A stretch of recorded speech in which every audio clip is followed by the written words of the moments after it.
You are listening to The Effective Statistician, episode number 35. Why should statisticians care about leadership and developing their leadership skills? An interview with Gary Sullivan.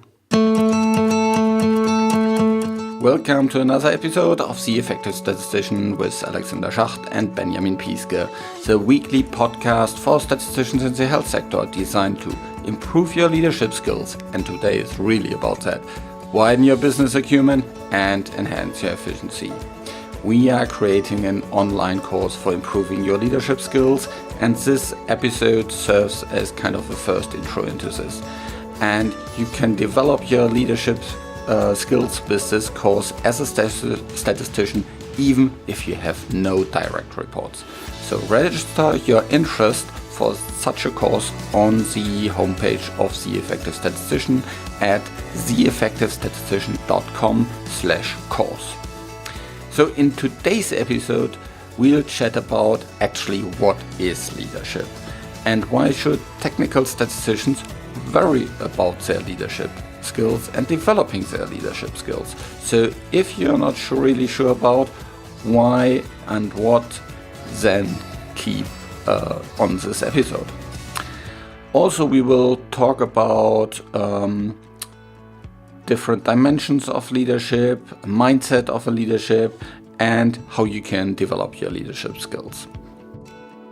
This podcast is created in association with PSI, a global member organization dedicated to leading and promoting best practice and industry initiatives. Join PSI today to further develop your statistical capabilities with access to special interest groups, the video-on-demand content library, free registration to all PSI webinars, and much, much more. Visit the PSI website at psiweb.org to learn more about PSI activities and become a PSI member today.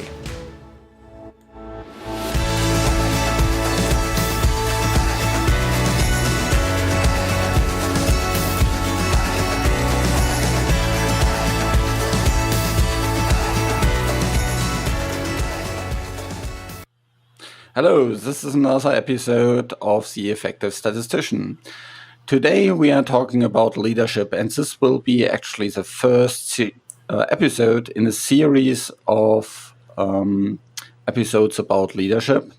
And for the series, I have a special guest with me that has done a lot about leadership in terms of statistics and has great expertise here.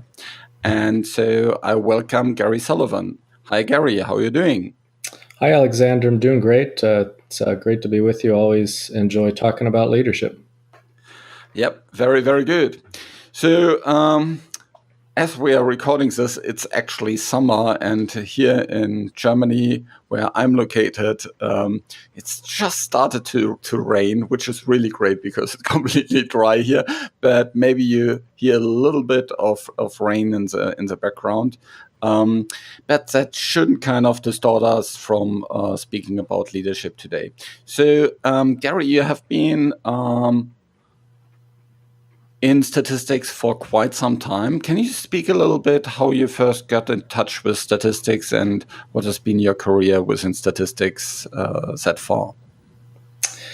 Sure. I took up an interest in statistics way back when I was in high school and decided to go on and get my bachelor's degree in statistics and went on to receive my master's and PhD from Iowa State University in 1989. After graduating from Iowa State, I joined Eli Lilly and Company, and I worked there for a little over 28 years. I feel like I had the best of both worlds there because I spent about half of that time working as a practicing consulting statistician, supporting different roles in product development and discovery research, and then moved on into management roles within the statistics function. I came to understand leadership a little bit later in my career. So in terms of your management roles, what kind of areas have you managed there? So in the pharmaceutical industry, I managed on the what we call the non-clinical side. So I had responsibility for statisticians in discovery research, in product development, and in manufacturing. Different pieces of those over the years. In my last role, I had responsibility for all the statisticians in those three areas, as well as biomarker research. So a very, very broad range of statistics where people interact with lots of different areas. So from, very Yes. different to, let's say, the usual phase 3 setting, where you have maybe a much more homogeneous group of statisticians, yeah? Yes. I mean, statisticians that interacted with discovery chemists and biologists who are trying to identify the next molecule in the pipeline, all the way through to manufacturing statisticians who are working with technical associates and operations to make sure that our products are being manufactured and distributed with consistency and reliability. Okay. So how did you came into touch with this leadership topic for statistics? Yeah, it's a really good story. Back, I think it was in 2009, I was invited to attend a leadership program, a corporate leadership program at Eli Lilly. And right before I attended that program, our new vice president in statistics, we developed a new statistics strategy with some different pillars to that strategy. And one of the pillars was leadership. And I was asked to develop a leadership program with another senior technical statistician within the company. And I went to the leadership class and I came back and we just sort of started from scratch and developed a couple different programs for our statisticians at Eli Lilly. So that was kind of the start of it. And from there, I went on to teach and facilitate different programs. And those first few years, I just became really interested and fascinated by leadership. And I guess I became what I now call a true student of leadership, and that I view many things through a leadership lens and find lessons in leadership and a lot of different things I observe in my work life and in my social life, in the community, everywhere. Interesting. So as we are talking about leadership, maybe it's good to actually start with a definition of leadership. So like in every good statistics or math book, everything starts with a definition. So what's your definition of leadership here in this statistics setting? Yeah, actually, when we started our leadership program, that was actually the first thing we did was to come up with a definition, because we felt that we had to keep people focused on the same thing. Because when you hear leadership, people think of many different things. So I'll give you a most recent definition that we used in teaching a class at the joint statistical meetings last week. And that definition is to consistently deliver value to an organization or cause by inspiring people to take a specific direction when they truly have the freedom or choice to do otherwise. And I'm not reading that. That's kind of etched in my memory, again, because like I said, I've thought about that definition a lot and thought about leadership a lot. Okay, so there's a couple of interesting words in it. So the first kind of thing comes into this.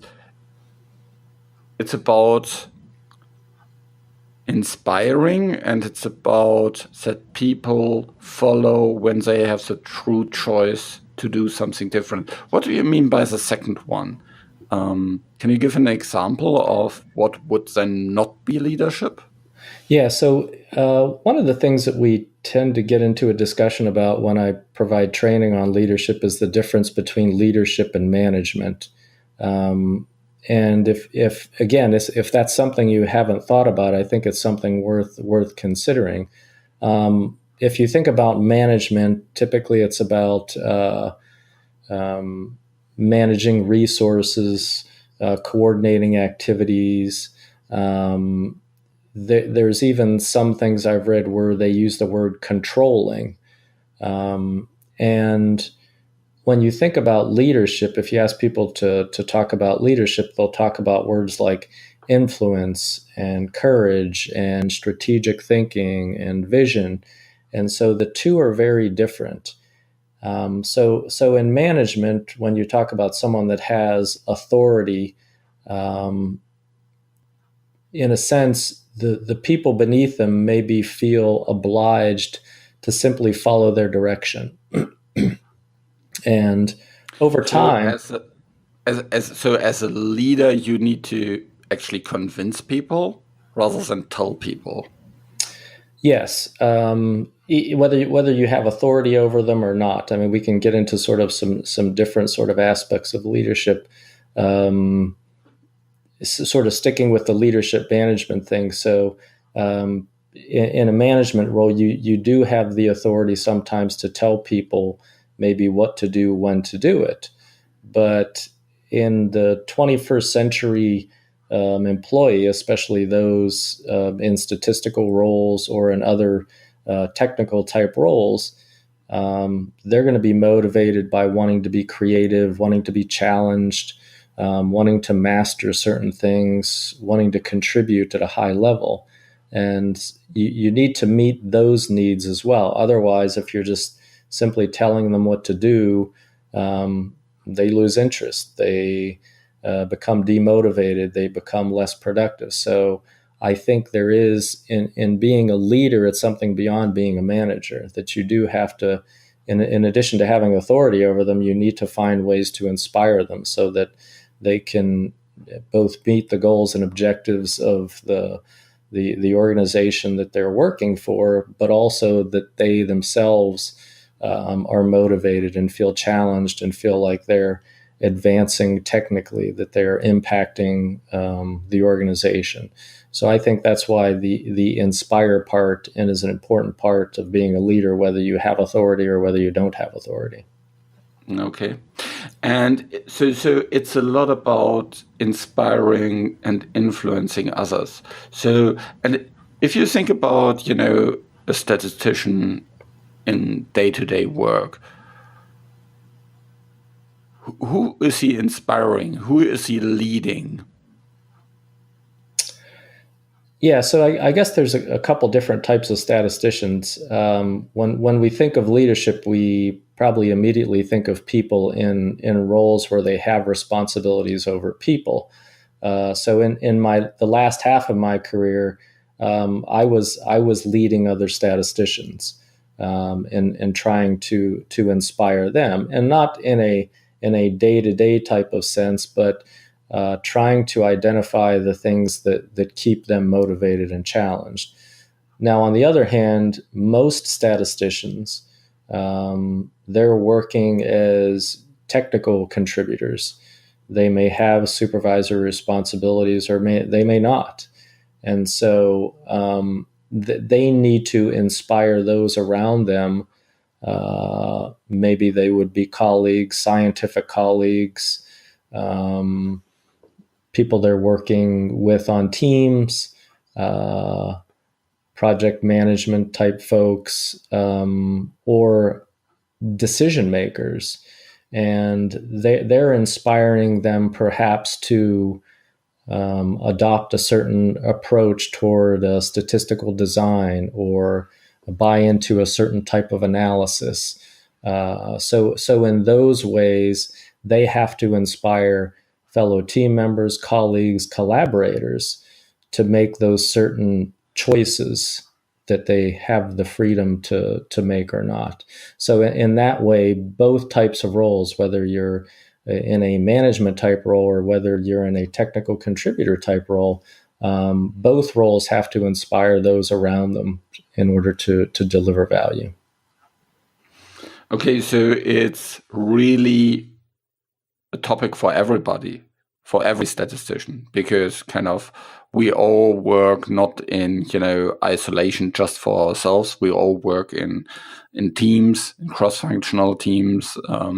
So there's always something where our expertise is needed to set a direction, to help make a decision. Maybe it's a team decision, maybe it's a management decision, but there's always some things that we need to help so that others can actually achieve something.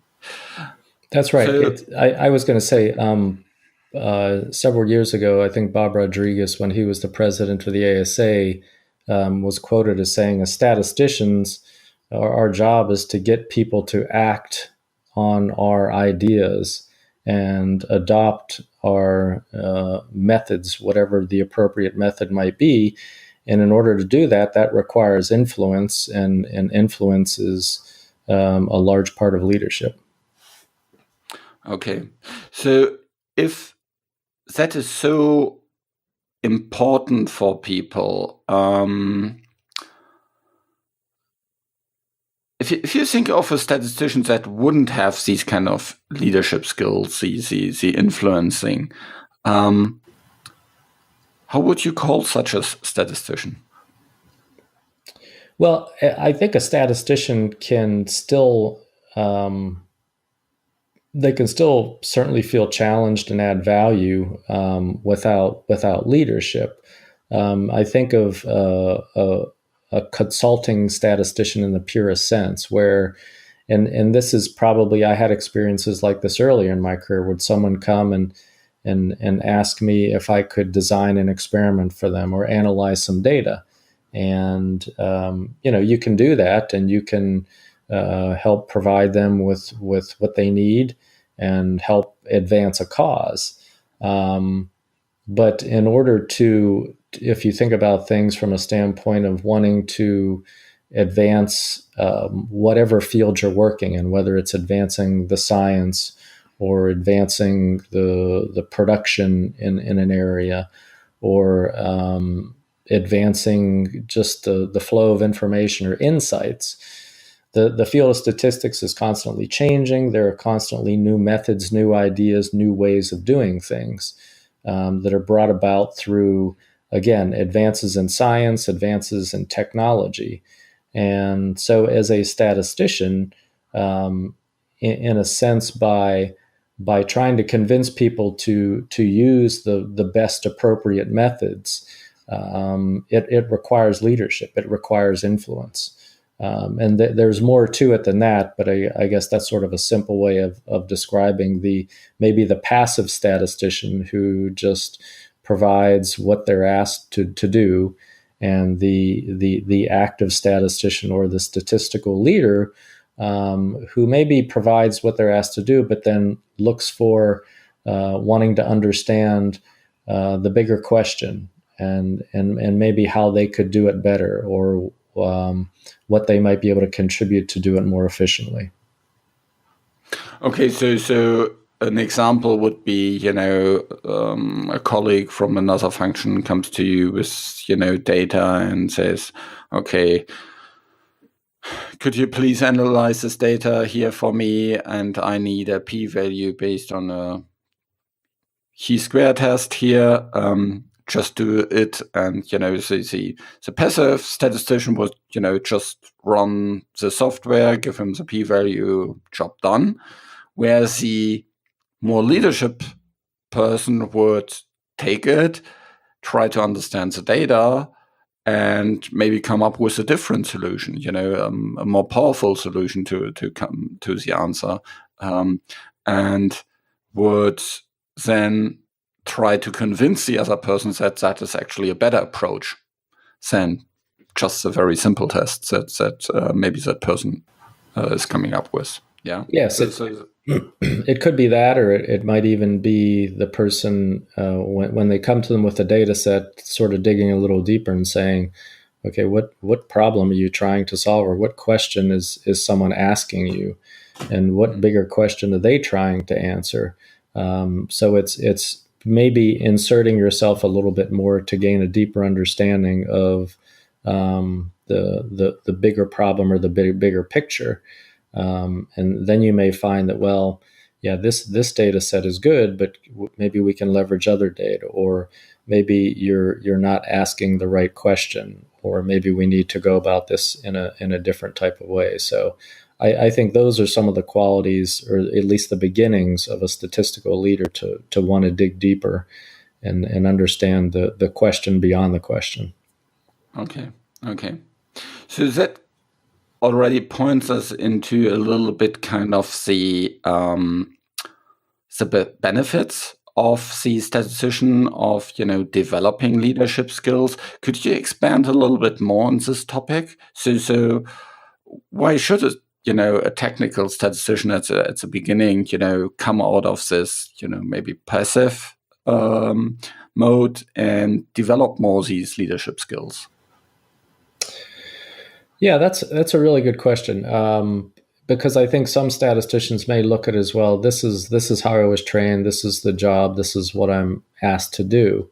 I think in any industry, whether it's or in any sector, whether it's industry, government, research, independent consulting, even academia. I mean, there's always sort of a you're working for an organization that has a mission or a vision, is trying to achieve goals.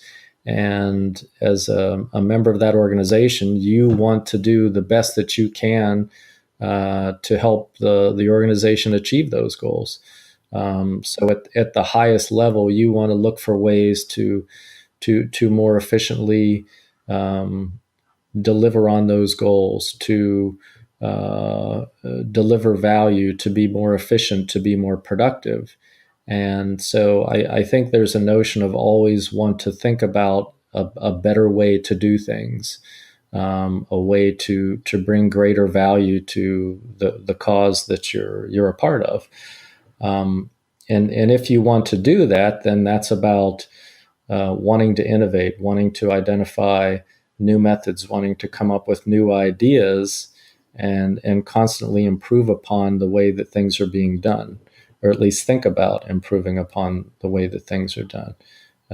So any opportunity to influence, or any situation where you need to influence or you need to create change, requires leadership skills.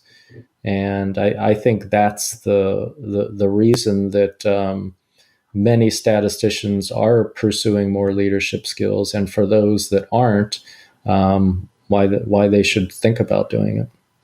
Yeah, I think this change is a very, very kind of fundamental term here, because if you don't want to change things, there's no kind of need to convince somebody, or there's no need to kind of put a lot of effort into something, because the ball will just kind of roll further and further and further. But if you really want to change something, being it on any aspect of the business, then you always need these leadership skills.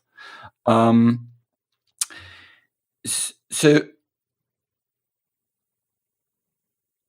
mentioned just that in terms of training, people come from this. Maybe come from this perspective that they're trained at university how to do certain tests, how statistical methodology, all these kind of different things, and then they come into the industry with all the technical knowledge of a statisticians, and when is actually then a good time to start with this leadership development?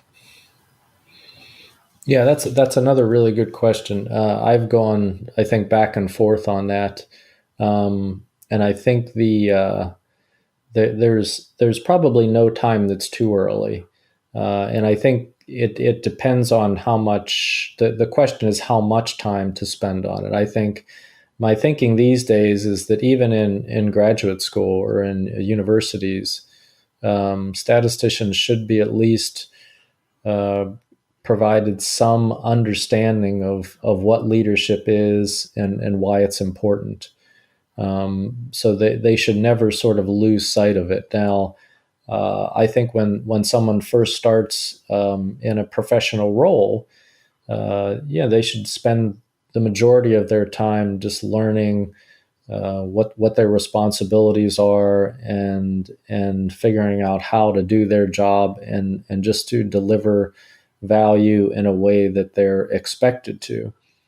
But I think after a few years and once that starts to become understood by the statistician, that then they need to think about start investing in their leadership because ultimately, as you said, they're going to think of or they're going to be presented with opportunities where they can do things faster, do things cheaper, do things in a way that will deliver greater quality, and they need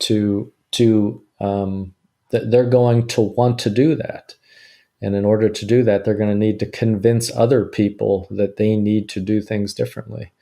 So I think the answer to your question is it's never too early. I think as someone's professional career goes on, they maybe need to invest more and more in their leadership development. And I'll say on the flip side, I don't think it's ever too late either.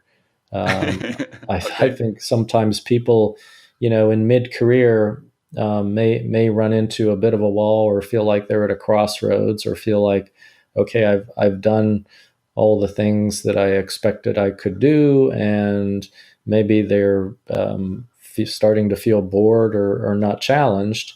Then I think the question is, well, what more can you do? And in order to perhaps maybe take on a different role or re-energize themselves, they can think about ways where they can create change for the better for their organization.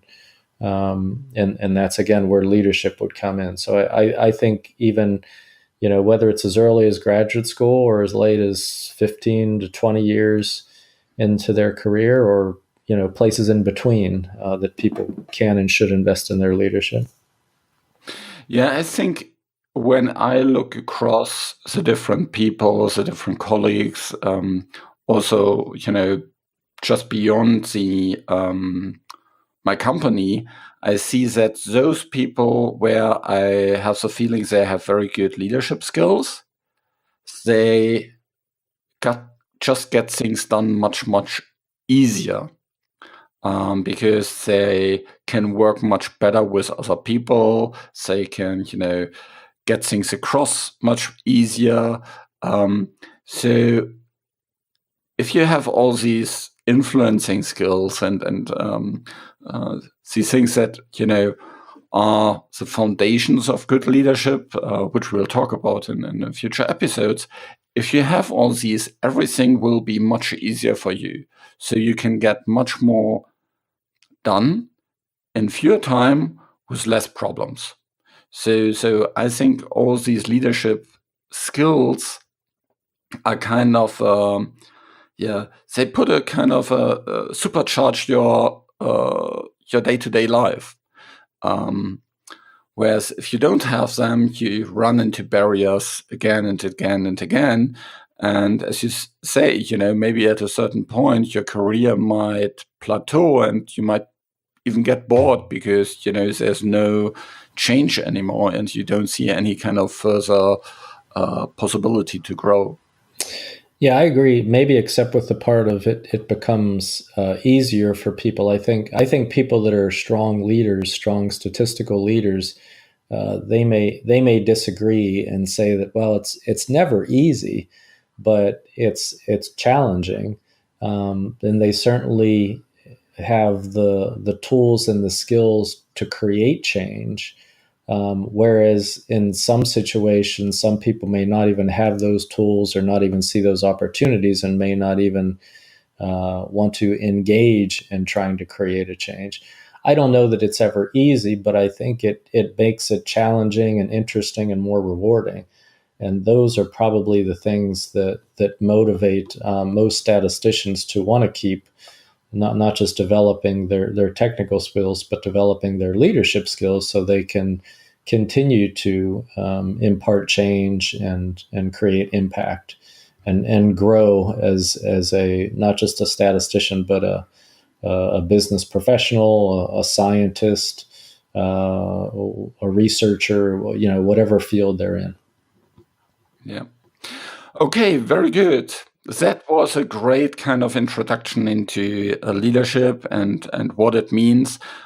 We talked about, why leadership is important, what leadership is. Gary, you gave a really nice definition about what leadership is, that it's, inspiring, and it is about influencing others so that they take action when they have the freedom to do something different. We talked about kind of what it is, why it's important for every statistician early in their career or late in their career. And if you don't have these kind of skills, how that kind of impacts your day-to-day life as a statistician. And I think on the flip side, that also explains where the benefits are. So Gary, thanks so much for this first episode. And stay tuned for the next episodes with Gary on where we go further into other aspects of this discussion. Thanks a lot. Thank you. So don't forget to register your interest in the leadership program at theeffectivestatistician.com/course. This show was created in association with PSI. Thanks for listening. Please visit theeffectivestatistician.com to find the show notes and learn more about our podcast to boost your career as a statistician in the health sector, especially now with respect to leadership.